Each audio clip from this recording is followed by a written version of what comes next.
These are the Paget messages channeled 100 years ago by Jesus and his disciples. This message is from Samuel from the Bible.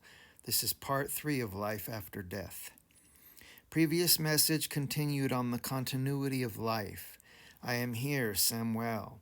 I desire to continue my message on the subject of the continuous life of a man after the death of the body as shown by the manifestations of nature. As I was saying, the apparent death and resuscitation of things of the vegetable kingdom do not furnish any argument that man will continue to live after the death of the physical body. Now I know it is difficult to understand what there can be in the manifestations of nature to prove such persistent life, and that the people for whose benefit I am writing this will not be willing to use evidence of things of a spiritual nature to prove this continuous life, and hence I will confine myself to matters material. Well, in the first place, there is no such thing as death of anything. In all the material universe of God, every primal element has life in it, even though that life may not be apparent to the consciousness of men, but it is a fact. Every atom or electron, as the scientists term these particles of matter that are reduced to their infinitesimal portions, is pregnant with life, and the very apparent decay of material substances is nothing more nor less than the results of the operation of the life that they contain, working out the changes of form or expression.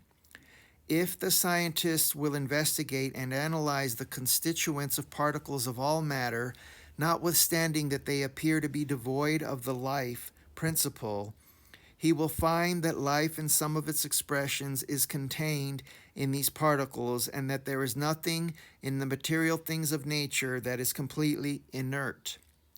There is no such thing as inertia, it only appears to exist, and while it may not be apparent to the natural eye that everything in the material has life within itself, and as a result therefrom there is force and motion, yet such is the fact.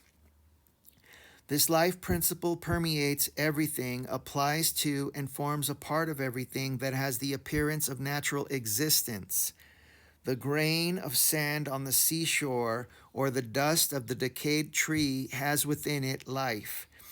And this life is no more non-existent or absent from these material things than are the elements that compose this visible form of matter, ever lost or without existence. It is true that these elements change their forms and their compositions, yet they never cease to exist or become nothing. Nothing means a void, and in God's creation there is no void. Everything is of substance, and there are no vacancies unfulfilled. And hence, as life is the foundation principle of existence, and life exists everywhere, and there being no void in nature, life permeates everything, whether visible to the mortal eye or senses or not.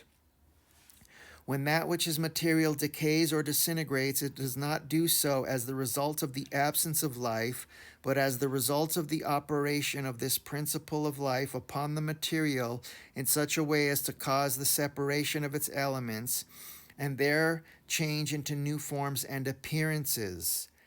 I know it is said that the workings of the elements, that is, fire and water and air and chemicals, known and unknown, cause the disintegration or even the disappearance of things material, but this is not strictly true, for these elements do not affect these things themselves as a primary result of their workings, but what they affect is the life within these materials, and as that life lessens or changes the materials of which that life is a part, disintegrate or dissolve, as is sometimes said, into thin air, and never does any part of this material substance, no matter how minute it may come to be, die. That is the sense of losing life. Life is a thing of such delicate nature and is so susceptible to a division or reduction to a smallness almost to affinity that no substance can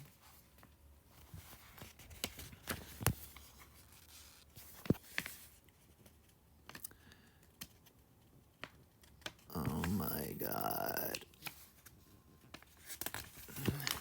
No substance can become so small that life is not a part of it and the vital principle of its existence. As is known, the solid rock may be reduced not only to dust, but to a liquid, and then to a vapor, and then to a gas, and then to that it is not sensitive to the consciousness of men, and yet the life principle exists in all these forms of that material rock, and that which ultimates into apparent nothingness contains life just as does the original rock or any of its subsequent forms in the process of reduction to seeming extinction. Again, these are the Paget messages, Part 3, Life After Death, channeled 100 years ago by James Paget, Jesus and His Disciples, available on Amazon and free PDFs at divinelove.org.